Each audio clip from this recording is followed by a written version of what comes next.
Hello and welcome to Break with Jake. I am Jake. This is a sports edition today. We're talking about NBA playoffs. I'm joined by Scott Westby, who is my friend and also an elite NBA mind. And when he says elite, he means I spend too much time thinking about it and I should have my priorities in order. But I get it. Well, it's still cool though. I get it. So we're going to look into playoffs, NBA playoffs. First round is just about done. We're actually recording this the day before Utah and LA finish. Game 7 is tomorrow on Sunday. So Yep. So we're gonna have that prediction in there too. So we'll look at that, and then we'll look at the other round 2 games that are already in place. Game 7 tomorrow with Utah and the Clippers. I want the Jazz to win, if only because then they'd be playing the Warriors, and that's an interesting matchup. Yeah. Rudy Gobert is 7 feet 2 inches, right. So that would give Draymond Green his toughest challenge of trying to kick somebody in the groin. I want that to happen. Okay, yep. But I do expect the Clippers to win.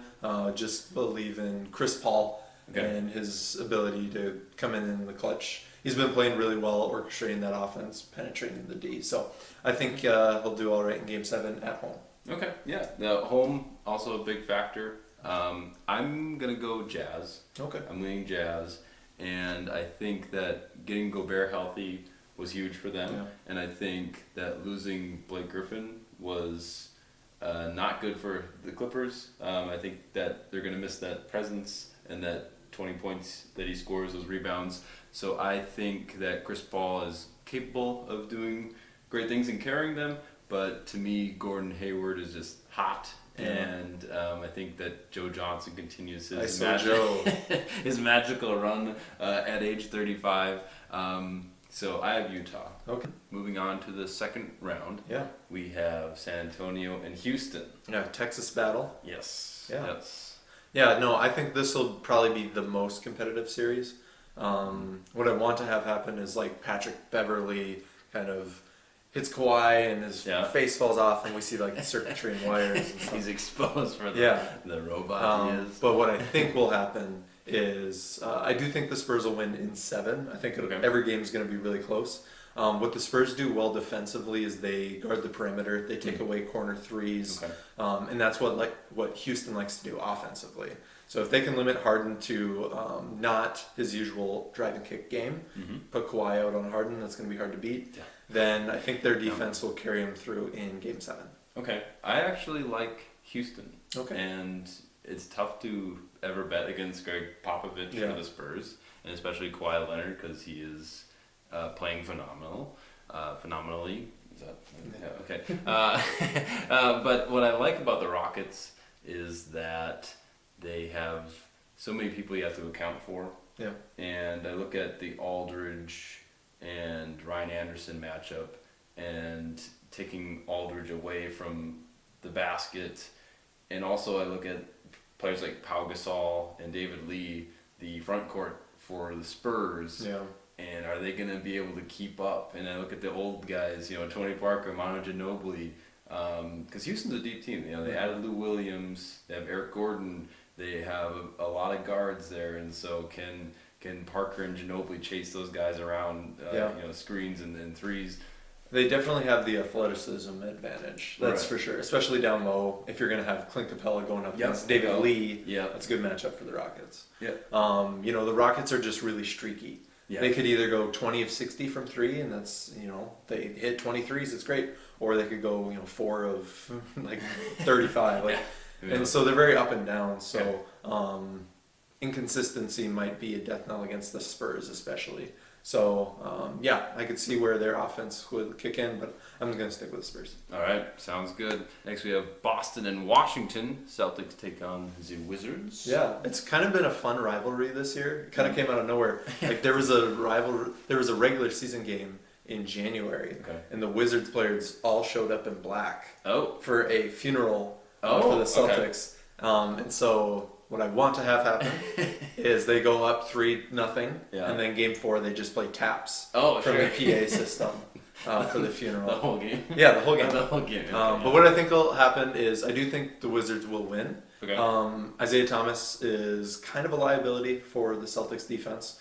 He would be tasked with either guarding John Wall or Bradley Beal, most likely. Okay. That's a tough matchup for him. Yeah, it is. They're going to put him in a lot of pick and roll on offense or on his defense to try to expose him a little bit. And so Celtics might try to counter by maybe playing smaller, but then you have Al Horford playing against Marcin Gortat. Right. Gortat's thing is rebounding, so yeah, anywhere they look, anywhere they look, the matchups aren't looking good. So I'm going to pick Wizards in 6. Okay, nice. I actually am going to agree with you here. I think it's going to go 7, but I like the Wizards because of their options, their scoring options, and I really like John Wall. He is on a mission, it looks like, and Bradley Beal can get hot.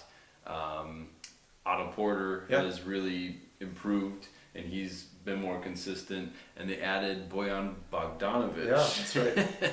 Which is an awesome name. Bojan Bogdanovic. He's a really good pickup. Yeah, and he can hit threes. And for the Celtics, beyond Isaiah Thomas, if Gortat does give Al Horford trouble, then, who's going to step up? Yeah. And I don't know if I trust an Avery Bradley or Jay Crowder to step up. And so that's always been their issue, is when Thomas isn't going great, right, who can be the offense. Right. So I think that'll still be an issue in this series. So I think we're in agreement on that. All right. And finally, we have Raptors and Cavs. Toronto, Cleveland. It's a rematch of the East Finals last year. I think Toronto's a little bit more versatile this year, which is going to benefit them. So what I want to have happen, Tristan Thompson, Cavs center. He's actually a native Torontoan. Oh, right. Okay, and so maybe Justin Trudeau pays him under the table, sabotage the team. Okay. Get a nice tweet storm out of our president. I don't know. That's what I want to have happen. Very sad. Yeah, sad.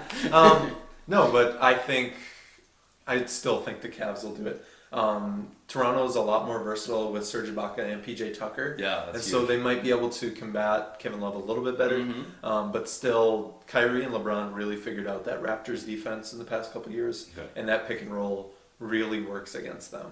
And so I imagine that they're just going to kind of operate out of that for most of the series. So I'll say Cavs in 6. Okay. Yeah, Cavs in 6. I really want to pick Toronto. Yeah. Just because I don't like the predictability of saying, it's going to be Cleveland, Golden State again. Just because I feel like that it's hurting the league to have such predictability. But I think that, like you said, that where Toronto has a chance is that they become more versatile by getting Ibaka and getting PJ Tucker, and they have some bodies they can throw on either LeBron or Kevin Love. And, if you can take out, you're never going to take out LeBron from the game because he can do so many things. But if you can limit a Kevin Love and put all the pressure on Kyrie and LeBron, maybe you have a chance. And DeMar DeRozan is absolutely balling right now. He's a stud. Kyle Lowry, I still don't know which Kyle Lowry I'm gonna get. I feel like he's always been on the cusp of a great NBA player, but hasn't always proved it. So if he has a huge series, then maybe this is interesting. But I think it's too tough to bet against LeBron. One thing I'll be watching for is how quickly does Toronto go small. Okay. Because with Kevin Love out there, he's going to be stretching the floor. Yep. If they're playing Valanciunas and Ibaka right away, then maybe you want to take out Valanciunas so that you can keep Ibaka near the rim. Sure. Maybe play PJ Tucker more.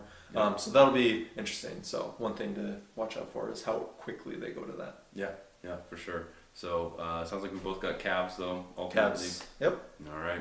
Well, this has been Break with Jake, the first ever sports NBA edition. So thank you, Scott, for joining me. Appreciate it. And hopefully we can do this again sometime.